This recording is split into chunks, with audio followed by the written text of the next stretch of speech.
अनुपात के प्रश्न लगभग सभी परीक्षाओं में पूछे जाते हैं। आज हम लोग अनुपात को शुरू से सीखेंगे। अनुपात जो है ये एक तरीके से तुलना की जाती है। समान राशियों की जब भाग द्वारा हम तुलना करते हैं तो उसी को हम अनुपात कहते हैं। मान लीजिए एक एग्जाम्पल लेते हैं कि एक पेन का मूल्य 40 रुपये है और दूसरी का 4 रुपये है, तो इनके मूल्यों में क्या अनुपात होगा? तो इनके मूल्यों में अनुपात क्या होगा? 40/4, या हम इसको लिख सकते हैं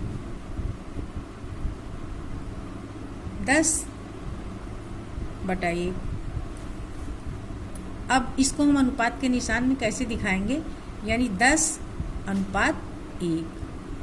तो दोनों पेनों के मूल्यों में 10 और 1 का अनुपात हो गया। अब अनुपात जब हमको निकालना रहता है तो हमको कुछ बातें ध्यान रखनी होती हैं। एक तो दोनों राशियों की इकाई समान होनी चाहिए और दूसरे कोई राशि उसमें शून्य नहीं होना चाहिए। अभी एग्जाम्पल में जैसे हमने पेन का मूल्य देखा तो दोनों का मूल्य रुपए में था। मान लीजिए एक राशि कुछ अलग है।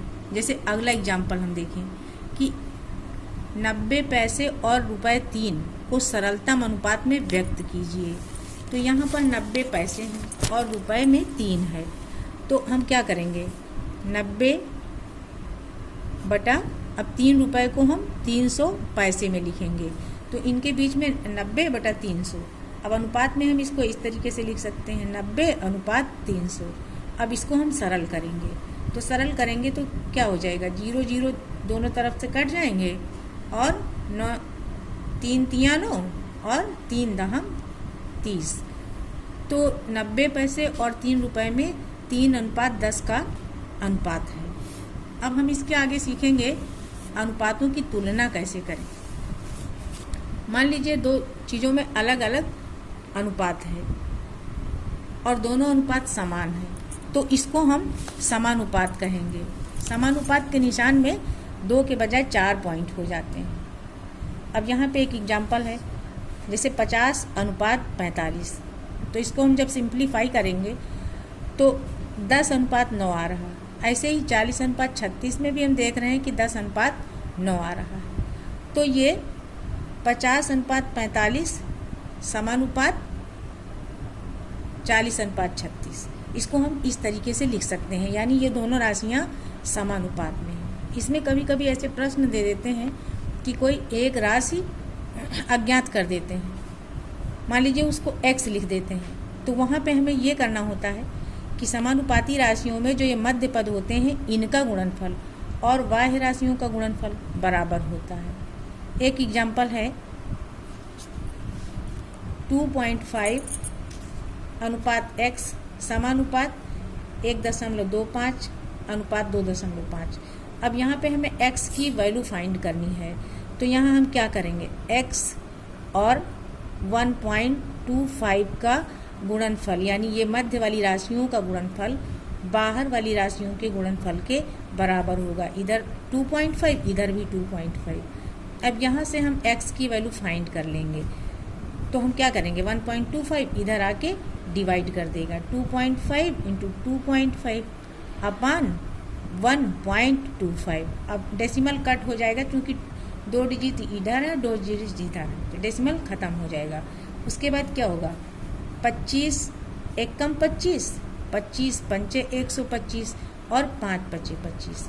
तो हमारी x की वैल्यू क्या आ जाएगी? 5। तो यहाँ x का वैल्यू अगर पूछा है, मान लीजिए ऑब्जेक्टिव प्रश्न। अब हम लोग देखेंगे कि समानुपात में 2 तरह के प्रश्न होते हैं। एक तरह के प्रश्न वे होते हैं जिनमें एक राशि के बढ़ने पर दूसरी राशि बढ़ती है। ऐसे समानुपात को हम अनुलोम समानुपात या डायरेक्ट प्रोपोर्शन कहते हैं। अब एक एग्जाम्पल हम देखते हैं। 5 मजदूरों की मजदूरी ₹1250 है। 8 मजदूरों के लिए कितनी मजदूरी होगी? तो इसमें देखिए, इधर हम लिख लेंगे मजदूर और इधर लिख लेंगे मजदूरी। अब यहाँ देखिए, मजदूर हैं 5, मजदूरी है 1250 रुपये। अब जब मजदूर 8 हो गए तो यहाँ हम इसको देखेंगे कंपेयर करके। 5 मजदूर हैं तो मजदूरी इतनी है 8 मजदूर हैं तो मजदूरी बढ़ जाएगी। अब यहाँ हम मान लेते हैं कि मजदूरी x रुपए है, तो एक राशि के बढ़ने पे दूसरी राशि बढ़ रही है, इसका मतलब इसमें सीधा अनुपात है। तो हम जब प्रश्न सॉल्व करेंगे तो इसमें हम एरो लगा लेंगे। मान लीजिए हमने इसमें नीचे का एरो लगाया तो इसमें भी ऐसा ही एरो लगेगा। अब इसको हम इस तरीके से लिखेंगे। मान लीजिए टेल की तरफ से लिख रहे हैं तो इसको लिखेंगे हम 5:8 समानुपात में है 1250 अनुपात x। अब इसको जब हम सॉल्व करेंगे तो वही अंदर वाली राशियों का गुणनफल बाहर वाली राशियों के गुणनफल के बराबर होगा, यानी 5 गुणा x बराबर हो जाएगा 8 गुणा 1250। अब यहाँ x की वैल्यू क्या होगी, 8 गुणा 1250 बटा 5। इसको हम सिंप्लीफाई करेंगे, 5 से इसको काटेंगे, 5 दूनी 10 बच्चा 2, 5 पच्चे 25, 0 ऐसे ही बढ़ गया, कट गया। अब 8 से इसको मल्टीप्लाई कर लेंगे, 25 अट्ठे 200 और ये 0 बढ़ गया, यानी 8 मजदूरों की मजदूरी हो गई 2000 रुपये। ये क्वेश्चन सॉल्व हो गया। अब एक क्वेश्चन और देखते हैं। 4 गेंद या 3 कलमों का मूल्य ₹12 हो तो 6 गेंद और 6 कलमों का मूल्य बताइए। अब यहाँ पर हमें ये देखना है कि हम इजीली कलम को गेंद में बदल सकते हैं या फिर गेंद को कलम में। तो यहाँ पर देखिए 3 कलमें हैं 4 गेंद के बराबर, यानी 3 कलम किसके बराबर है, 4 गेंद के। अब यहाँ पे 6 कलमें आ गई तो 6 कलम कितने के बराबर हो जाएंगी, 8 गेंद के। अब हम प्रश्न को सॉल्व करेंगे, हम गेंद में ही सबको कन्वर्ट कर लेंगे। एक तरफ हम गेंद लिख लेंगे, दूसरी तरफ मूल्य लिख लेंगे। अब यहाँ प्रश्न में दिया है गेंद है 4 जिनका मूल्य है ₹12, तो हमने गेंद 4 लिख लिया, इनका मूल्य लिख लिया 12 रुपए। अब आगे कह रहे हैं 6 गेंद और 6 कलमों का मूल्य, तो हमने यहाँ क्या देखा, 6 कलम 8 गेंद के बराबर हैं, तो इसका मतलब 6 गेंद प्लस 8 गेंद यानी कुल 14 गेंद हो जाएंगी। तो 14 गेंद का मूल्य हम मान लेते हैं x रुपए है। अब यहाँ पर फिर हम एरो लगाते हैं और इसको चेक करते हैं, एक चीज़ के बढ़ने पर दूसरी का क्या होता है। 4 गेंद है तो मूल्य 12 रुपए है, 14 गेंद होंगी तो जाहिर सी बात है कि मूल्य ज़्यादा हो जाएगा। इसका मतलब जो अनुपात इसमें है, एक चीज़ बढ़ रही है, एक के बढ़ने पे दूसरी बढ़ रही, तो वही रेशियो इसमें भी होगा। ये हमने सीधा अनुपात यानी डायरेक्ट प्रोपोर्शन हो गया। अब हम लिखते हैं, मान लीजिए टेल की तरफ से, तो 4:14 समानुपात 12:x। अब यहाँ पर 4 गुणा x बराबर हो जाएगा 14 गुणा 12 के।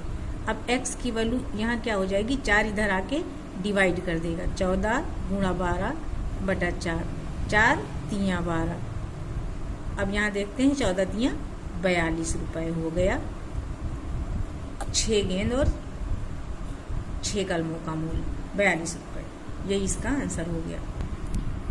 दूसरा अनुपात वो होता है जिसमें एक राशि के बढ़ने पर दूसरी चीज कम होने लगे। इसको हम एग्जाम्पल से देखते हैं। 45 आदमी किसी काम को 27 दिन में पूरा करते हैं। उसी काम को यदि 81 आदमी करें तो काम कितने दिन में पूरा होगा। तो इधर हमने लिख लिया आदमी, इधर लिख लिया दिन। अब यहाँ पर 45 आदमी हैं, किसी काम को 27 दिन में कर रहे हैं। अब आदमी बढ़ा दिए गए, आदमी हो गए कुल 81। अब जब 81 आदमी करेंगे काम तो काम जल्दी हो जाएगा, आदमी ज़्यादा होंगे तो काम जल्दी पूरा होगा। एक चीज़ के बढ़ने पे दूसरी चीज़ घट रही है। हमने इसको भी मान लिया x या y या जो भी हम लेटर मानना चाहें। अब यहाँ पे जब हम एरो लगाएंगे तो इसका एरो, अगर इसका ये नीचे है एरो तो इसका उल्टा हो जाएगा, ऊपर की तरफ हो जाएगा। और लिखने का तरीका वही, अगर हमने मान लीजिए टेल से शुरू किया तो 81 अनुपात 45 समानुपात, इसको भी टेल से लिखेंगे 27 अनुपात x। अब यहाँ फिर वही मध्य वाली राशियों का गुणनफल बाहर वाली राशियों के गुणनफल के बराबर होगा। 81 गुणा x ये और ये बराबर होगा 45 गुणा 27। अब यहाँ हम x का मान निकालेंगे तो 81 इधर आके डिवाइड कर देगा। अब हम इसको 9 से काट सकते हैं। 9 तियाँ 27, 9 9 81। अब 9 से 45 कट जाएगा। 9 बचे 45, 5 तियाँ 15। x का मान आ गया 15। यानी 81 आदमी जब काम करेंगे तो 15 ही दिन में काम पूरा हो जाएगा। अब हम एक और क्वेश्चन देखते हैं इसके आगे का।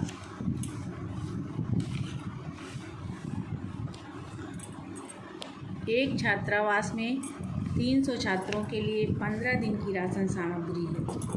यदि अवकाश के कारण 200 छात्र बाहर चले गए तो वह सामग्री कितने दिन तक चलेगी।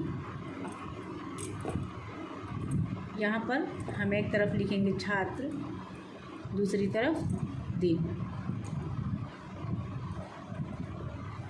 अब जब छात्र 300 हैं तो राशन चलेगा 15 दिन। 200 छात्र बाहर चले गए, इसका मतलब 100 छात्र बचे। हम मान लेते हैं कि राशन x दिन तक चलेगा। अब यहाँ पर 300 छात्र हैं तो 15 दिन तक चलेगा। छात्र कम हो गए तो मानी सी बात है कि राशन ज़्यादा दिन तक चलेगा। यानी ये विलोम अनुपात है, प्रतिलोम समानुपात जिसको हम कहते हैं। तो इसका एरो अगर हम नीचे का लगाते हैं तो इसका ऊपर का लगेगा, क्योंकि दोनों ये एक दूसरे के उल्टे हैं। अब हम लिखते हैं इनको टेल की तरफ से जैसे लिखा तो 300 अनुपात 100 समानुपात x अनुपात 15। अब यहाँ भी अंदर वालों का गुणनफल बाहर वालों के बराबर होगा। यानी 100 गुणा x बराबर होगा 300 गुणा 15। अब यहाँ x की वैल्यू आ जाएगी 300 गुणा 15 बटा 100। कट जाएगा 100 तियाँ 300, यानी 15 तियाँ 45 दिन। जब 100 छात्र होंगे तो राशन चलेगा 45 दिन तक। Thank you.